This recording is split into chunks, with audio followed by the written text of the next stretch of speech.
Hello and welcome to Credit B presents Bold Diaries.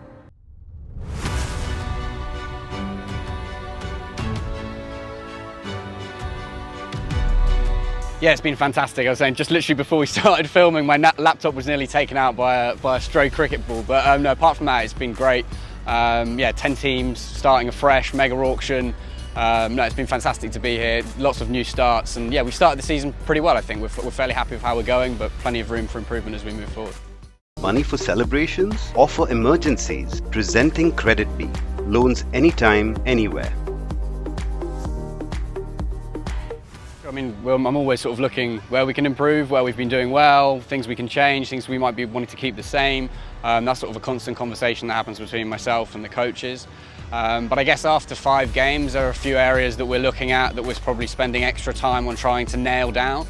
We're at that stage of the tournament where everyone's trying to find out their best combinations, everyone's trying to find out how to use their bowlers in certain phases, all that kind of stuff. And I suppose for us, there's been a couple of key areas. One of them has been death bowling.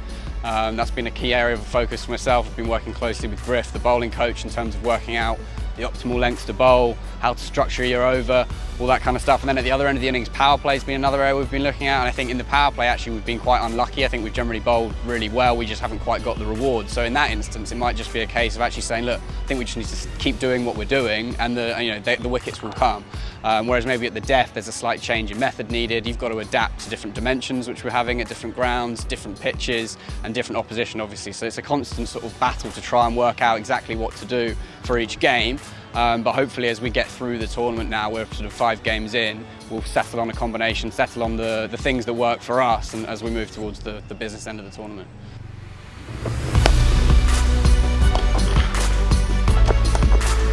On a basic level, I'm there scoring the game to sort of make sure we're across, who's bowled when, how many overs guys have got left. But then there's also the more analytical side of it, which is sort of looking at potential matchups, which bowler should be bowling to certain players, maybe we want to change in the batting order. And if that occurs, then I'll have a quick chat with Hess or Sanjay, or if it's maybe something to do with bowling lengths or bowling tactics, I might talk to Sri or I might talk to Griff. And then that will be communicated to the players at the timeout when the coaches head out there. So yeah, there's sort of two elements to it, staying on top of the basics, and then there's sort of the more analytical stuff and trying to actually find tactical edges that we can pass out to the players.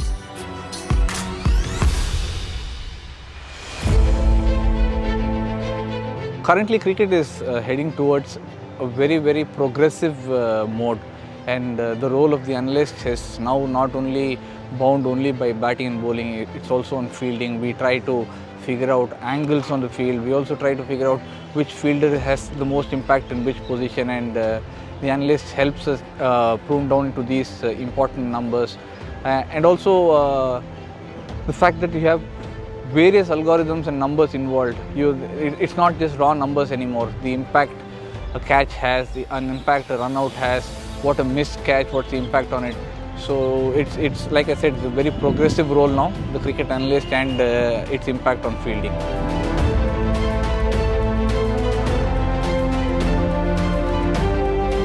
Well, yeah, I mean, I think it all depends on the individual. Certain players are really keen for information. So, for example, someone like Harshal comes to me, asks for quite a lot of questions. He's trying to find out some of the more detailed things with certain venues or certain batters. And then other players maybe want slightly less information. And that's where, quite often as well, I might communicate it to Griff, and Griff then has his one-on-ones with the bowlers, and he'll then pass that on. So every player is different, and quite often we deal with players on a one-on-one basis rather than sitting everyone down in a meeting room and just telling them these are the lengths to bowl. Actually, everyone learns differently, and particularly with different language barriers as well. Not everyone's fluent in English, and so you've got to try and adapt to that and actually just pass the message across in a way that sticks with the player. Particularly also because sometimes the simpler the message, the better. It might just be one thing.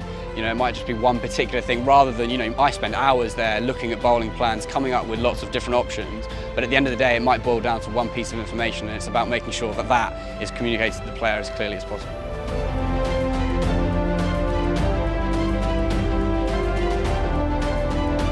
We encourage Freddie, our video analyst, and the back-end team to throw us various scenarios and their perspectives, because everybody has this unique way of looking at the game, and we take in those observations or the deductions that they make on the basis of figures and analytical things that they see, and we try and apply whether it can fit into the cricketing scheme of things in terms of because if you see the sample size is across conditions, it is across opposition, so you can't actually say that okay, this can be the only way to play, but it certainly gives us an indication and it challenges our thought processes and our cricket plans, which is something which is a very welcome sign, and that is where I feel that we have been very inclusive about taking those inputs and only then taking our decisions, and they have been a big part of us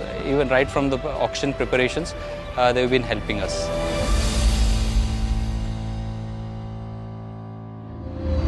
This is Credit B presents Bold Diaries.